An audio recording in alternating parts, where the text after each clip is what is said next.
Pak, seperti di Sumatera, kalau huntap dari penggalangan swasta kami sudah selesai sekitar 700, Pak. Saya nggak mau lagi nanti swasta lebih cepat lagi dari negara, Pak. Itu aja. Kita sudah fungsional, Pak. Dan memang tiap hari di seluruh daerah terdampak itu masih gempa, Pak. Jadi saya waktu upacara di Indi itu saya kena gempa 5,8, Pak.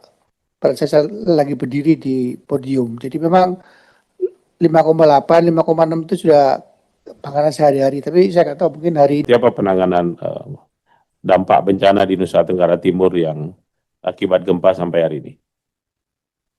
Iya Pak, betul tadi disampaikan Kepala Basarnas, Pak. Terima kasih Pak Ketua. Tadi betul disampaikan Kepala Basarnas bahwa kejadian gempa kan Sabtu pagi, Pak. Dan Sabtu pagi itu juga kita sudah berkoordinasi dengan seluruh kepala balai yang ada di NTT, Pak. Terutama balai jalan, Pak. Mereka semua berada di Kupang, sementara gempa sendiri ada di Pulau Flores, Pak. Tapi kami punya pejabat membuat komitmen di Pulau Flores, jadi mereka langsung mengarahkan eskavatornya ke titik yang memang jadi bayangkan longsor, Pak. Jadi gempa ini membuat beberapa bukit longsor dan longsor-longsor ini berupa batu yang kemudian menutup jalan-jalan nasional. Ada satu jembatan nasional yang sampai hari ini masih fungsional karena dari hasil pemeriksaan memang awal kita harus pasang jembatan Beli, Pak. Ini jembatan Beli lagi kita ambil dari NTB, dari Bali, dari Sulsel, dan dari Surabaya. Nah, mudah-mudahan awal-awal September semua jembatan Beli ini panjangnya cuma sekitar 60 meter, Pak. Dan sebenarnya masih fungsional satu persatu. Cuman karena jembatan ini menghubungkan antara Pelabuhan Rio di Manggarai itu dan di sini ada depo Pertamina, Pak. Jadi kita utamakan supaya transport BBM tidak terganggu, karena kemarin waktu kita rakor pertama di hari Minggu itu yang dipimpin oleh Pak Menko PMK itu Bupati Nagokyo udah mengeluh karena BBM sulit, Pak. Jadi itu kita utamakan, tapi hari Minggu itu semua sudah sebuah jalan dan jembatan sudah fungsional, Pak. Dan memang tiap hari di seluruh daerah terdampak itu masih gempa, Pak. Jadi saya waktu upacara di Indi itu saya kena gempa 5,8, Pak. Pada saya lagi berdiri di podium. Jadi memang 5,8, 5,6 itu sudah penanganan sehari-hari. Tapi saya nggak tahu mungkin hari ini mungkin karena sudah terlalu dekat dengan dengan pemukiman, jika cukup banyak infrastruktur baru yang terdampak, Pak. Jadi tadi juga saya sudah diinfokan oleh Pak Mendagri dan tim lagi ke Manggarai sekarang, Pak, untuk melakukan pengecekan. Sebenarnya yang banyak kena itu adalah jalan-jalan kabupaten, Pak. Kalau jembatan nasional, alhamdulillah masih aman, Pak. Saya terinfokan dari Kepala Balai. Jadi kita sekarang mundur, Pak, kita sudah mundur ke arah jalan jembatan provinsi, Pak. Sampai yang sudah kita kerjakan di Palue, Pak. Palue itu salah satu pulau terpencil dari Kabupaten Sika, itu agak jauh dari Pulau Flores.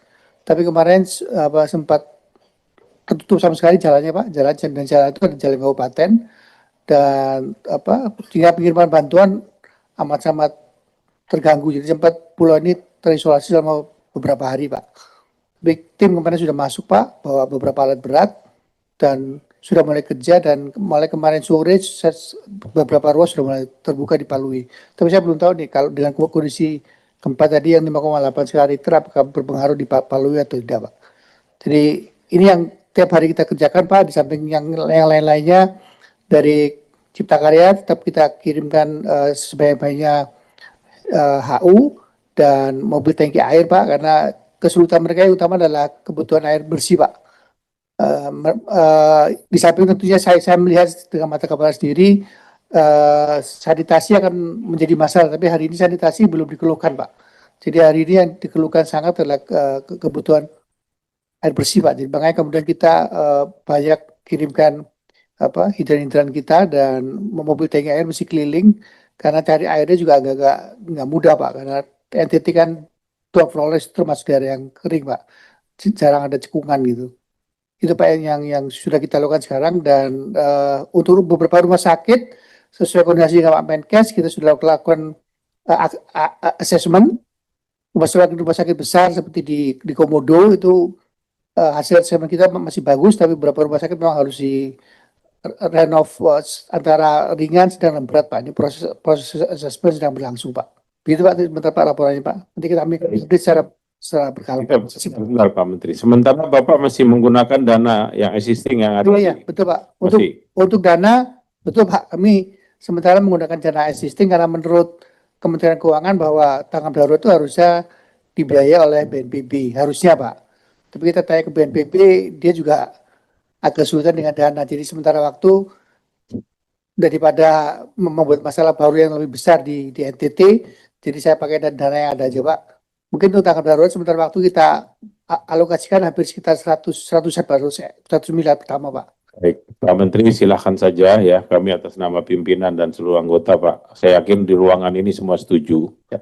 Terkait dengan darurat, apa yang Bapak bisa lakukan saja di sana. Terima kasih Pak. Kalaupun harus mengambil dana lebih dari 100 miliar pun Bapak lakukan saja di sana. Kami juga dapat informasi Pak dari sana bahwa penanganan itu masih cukup berat, tantangan yang dihadapi oleh pemerintah dalam menangani bencana di NTT, bahkan ada beberapa daerah Pak masih belum bisa diakses ya. Dengan belum bisa diakses berarti bantuan belum bisa datang Pak. Kemudian saya kasih masukan Pak Menteri, kemarin kita di Sumatera, persoalan kita tempuh hari kan air. Saya put kunjungan ke sana, karena kalau kita bikin sumur itu kan harus pakai skala tertentu. Akhirnya kita pakai sumur sederhana saja. Yang penting air ngalir aja dulu, yang penting dapat. Mungkin di NTT ini salah satunya juga cara Pak yang bisa kita gunakan. Pakai sumur, sumur bor sederhana saja. Yang penting air bisa ditemukan. Itu menurut saya bisa. Saya pengalaman kalau di tempat saya di Kalimantan Pak, kita bisa dengan alat yang sederhana itu 1-2 hari itu satu sumur sudah bisa jadi. Jadi ini sudah cukup bisa membantu Pak. Jadi saya rasa itu sekedar masukan saja Pak Menteri. Sekali lagi kami tegaskan, kami dari Komisi 5, Pak Menteri silahkan saja nanti tangani sebisanya dari anggaran yang ada. Kami pasti akan setuju ya untuk kemanusiaan ini Pak ya. Daripada kita saling tunggu, Bapak tanya juga BNPB, duitnya juga tidak ada. Lalu siapa yang mesti memperbaiki situasi yang dalam keadaan darurat ini? Jadi monggo Pak, kami support. Terima kasih Pak Menteri ya. Kami juga setelah ini mungkin baru rapat nanti tanggal 1 kita Pak, karena memang itu wajib untuk kita ngesahkan anggaran tahun 2027. Setelah itu kami mungkin tidak panggil-panggil Pak Menteri lah, biar Bapak fokus dulu menangani di Nusa Tenggara Timur ini. Demikian Bapak Ibu sekalian, paparan dari mitra kerja semua sudah selesai. Ini kan sifatnya laporan keuangan pemerintah. Ya, dan kita bisa melakukan pengawasan ini di sepanjang waktu gitu loh. Tidak harus hari ini. Ya, ini Pak Menteri juga minta izin tadi sama saya mau pengen cepat berangkat ke Nusa Tenggara Timur. Kalau boleh, saya kasih saran lah. Ya, kalau boleh ya. Ini kan ada beberapa yang mendaftar nih. Kira-kira dikelaskan lah untuk tidak bicara nih. Ya. Ya. Dikelaskan saja untuk tidak bicara ya. Baik. Ya, setuju kita ya. Nggak usah lah kita halangi lagi. Pak Menteri mau berangkat. Nih, Pak Menteri Pekerjaan Umum. Karena pesawatnya sudah dekat. Tidak enak juga nanti kalau dia kita kasih. Masih ada banyak waktu Pak Mori nanti bisa bicara. Ya, di momen berikutnya saya kasih kesempatan. Biar sampai kenyang di situ ngomong pun tidak akan saya matikan mic-nya. Ya, tapi kalau ini saya minta tolong ya. Karena ada hal yang darurat. Ini tadi pagi ada gempa lagi. Perlu penanganan cepat, Basarnas juga perlu cepat berangkat Pak. Bapak ke sana, karena kalau 5,8 itu gede loh Pak, kalau 10 km. Itu dampaknya kencang loh itu di darat. Ya. Dan itu menghancurkan itu 5,8. Apalagi dalam kondisi yang masih belum stabil, kondisi di Nusa Tenggara Timur ini. Setuju ya Bapak Ibu sekalian? Kita langsung ke kesimpulan rapat saja. Ya, baik. Silakan. Ya Pak, saya sedikit aja setengah menit Pak, izin. Tadi Menteri PU kan betul-betul luar biasa di lapangan. Kami juga setahun ini berusaha untuk huntap seperti Sumatera. Saya sampaikan aja apa adanya, sampai hari ini kan kami baru lelang ya. Kami mohon proses-proses nanti buat di NTT itu dibantu lebih cepat Pak. Baik Pak Menteri. Dan ya supaya Kita sampai sekarang ini belum membangun Huntap, Pak. Baru proses lelangnya, Pak. Jadi minta waktu kalau boleh nanti, dan saya senang kalau DPR tuh terus terang ya ikut campur bisa lebih cepat, Pak. Ya, baik kami. Dan kami juga izin, Pak, seperti di Sumatera, kalau Huntap dari penggalangan swasta kami sudah sudah selesai sekitar 700, Pak. Saya nggak mau lagi nanti swasta lebih cepat lagi dari negara, Pak. Itu aja. Ya baik. Saya minta tolong. Kira-kira Pak Ara, apa yang mesti kami lakukan dari sini supaya bisa mempercepat posisi Pak Ara di penanganan, khususnya penanganan Ya. bencana ini? Ya pertama kalau boleh tadi seperti di PU, langkah-langkah yang bisa dilakukan di perumahan. Kami juga datang rapat bolak-balik ke Sumatera, kan nggak bisa Bapak, anggarannya nggak ada. Bisa nggak kami lakukan juga seperti PU itu? Silakan Pak. Silakan Buat Pak. dalam konteks perumahan. Silakan. Silakan Pak Ara lakukan langkah-langkah terkait dengan Huntara, Huntap ini silakan Pak. Ya, Boleh ya Pak? boleh silakan. Oke, kalau boleh Silakan jadi Pak. kesimpulan. Silakan. Baik. Nanti tinggal cukup kirim. Kalau dari Menteri PU ini biasanya begini Pak. Beliau kerjakan dulu, nanti ada datang kami langsung setujui. Nanti Bapak juga gitu. Bapak kerjakan di lapangan, nanti laporkan ke kami. Toh ada nanti audit BPK, BPKP segala macam kan. Dan kami tidak perlu masuk. Nanti tinggal kita revisi saja. Terus izinkan. Setuju ya teman-teman ya. Siap. Ini menyangkut darurat. Daerah manapun kita harus berperilaku yang sama. Karena ini bagian Ya. dari negara kesatuan Republik Indonesia yang kita cintai ya. Terus yang terakhir Pak, izinkan kami juga melakukan penggalangan bersama teman-teman dari yayasan swasta seperti yang kami lakukan di Sumatera untuk teman-teman saudara-saudara kami di NTT. Itu aja Pak, mohon izin dari Terima kasih atas kreatifnya Pak Menteri. Apa kita lakukan dengan segala keterbatasan. Kita juga dapat Pak, karena saya ini banyak romo.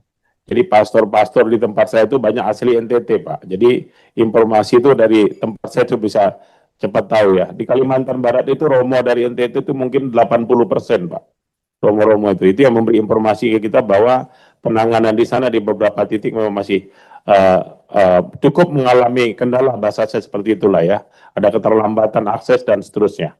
Baik Bapak Ibu sekalian, supaya Pak Kepala Basarnas dan Pak Menteri PU ini terutama juga mungkin Pak Ara dari terkait Huntara dan Huntap, ini Pak Ara kita dapat laporan juga nih dari lapangan bahwa sampai hari ini masih ada yang tinggal di tenda-tenda tanpa tikar dan seterusnya, Pak NTT itu. Apalagi ditambah gempa hari ini saya pikir perlu cepat untuk kita tangani. Bapak Ibu sekalian, kita langsung saja menuju ke kesimpulan rapat.